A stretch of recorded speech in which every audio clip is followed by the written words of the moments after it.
श्री राधे राधे। यह अद्भुत दिव्य समारोह जो श्रावण मास में शिव भक्त माल का चल रहा है, इसी के अंतर्गत आज एक काशी की दिव्य ब्राह्मण कन्या की कथा सुनाने जा रहा हूं आप लोगों को। ध्यान देकर सुनिएगा। काशी में हरिश्व नाम वाला एक ब्राह्मण रहता था। उसकी एक कलावती नाम की कन्या हुई। शील सुंदरता आदि से संपन्न तो थी।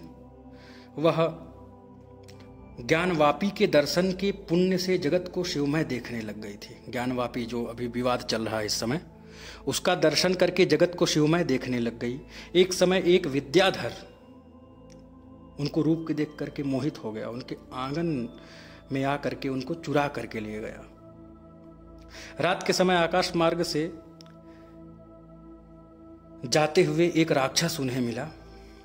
दोनों में घोर युद्ध हुआ। अंत में वे दोनों मर गए। कलावती भी विद्याधर को अपना पति मानकर अपनी देह भस्म कर दी। उस विद्याधर का मलयकेतु नामक राजा के यहाँ पुनर्जन्म हुआ। कलावती कर्नाटक में उत्पन्न हुई। कुछ काल के अनंतर उसके पिता ने मलयकेतु के पुत्र को विवाह विधि से अपनी कन्या अर्पण कर दिया। कन्या पूर्व जन्म में वासनावश प्रतिदिन प्रेम पूर्वक शिव पूजा करती थी। मोती माणिक्य इत्यादि के होते हुए भी रुद्राक्ष से वह पूजा करती। संपन्नता होने के साथ साथ सब कुछ था, फिर भी रुद्राक्ष से बड़ा प्रेम था। किसी समय किसी चित्रकार ने उपहार में मलयकेतु को पुत्र, उनका जो मलयकेतु का पुत्र है, उसको एक चित्र अर्पण किया। उसने उसे अपनी स्त्री को दे दिया। उस चित्र को देख करके कलावती रोमांचित हो गई। प्राणप्रिय विश्वनाथ का दर्शन करके वह योगी की तरह समाधिस्थ हो गई। कुछ समय बीतने के बाद नेत्र खोलकर देखा तो काशी की उत्तर वाहिनी गंगा, जिसको स्वर्ग के देवता भी चाहते हैं कि मुझे वहां रहने को मिले, मोक्षदायिनी मणिकर्णिका, जहां बहुत जन्मों के कर्म सूत्र टूट जाते हैं, सारे कर्मों से मुक्ति मिल जाती है, अनेक तीर्थ देख रही थी। चित्र में काशी में स्थित सब कुछ दर्शन हो रहा था। ज्ञानवापी पर जब दृष्टि पड़ी तो एकाएक उसको रोमांच हो आया। पसीना आने लग गया। नेत्र के आंसुओं से अंग गीले हो गए। उसकी सुसुप्ति की भी अवस्था हो गई।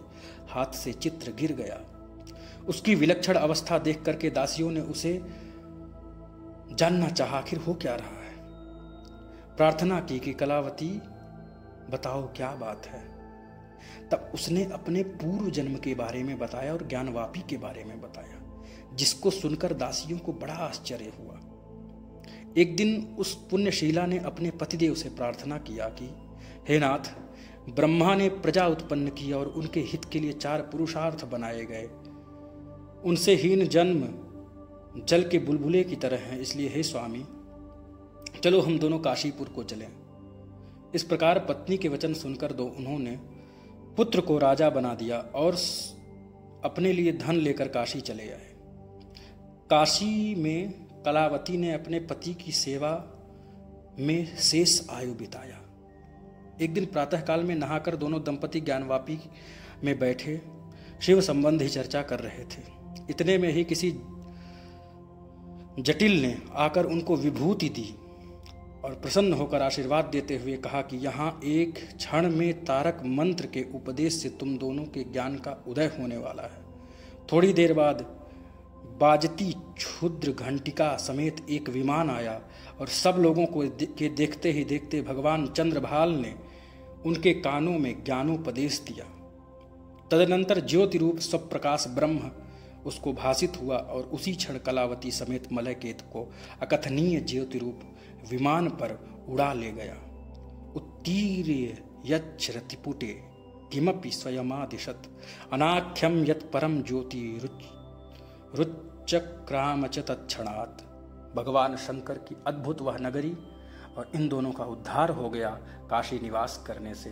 काशी बहुत श्रेष्ठ है। गंगा तरंग रमणी यजटा कलापम गौरी निरंतर विभूषितवाम भागम नारायण प्रियमनंग मदापहारम वाराणसी पुरपतिम भज विश्वनाथम हर हर महादेव।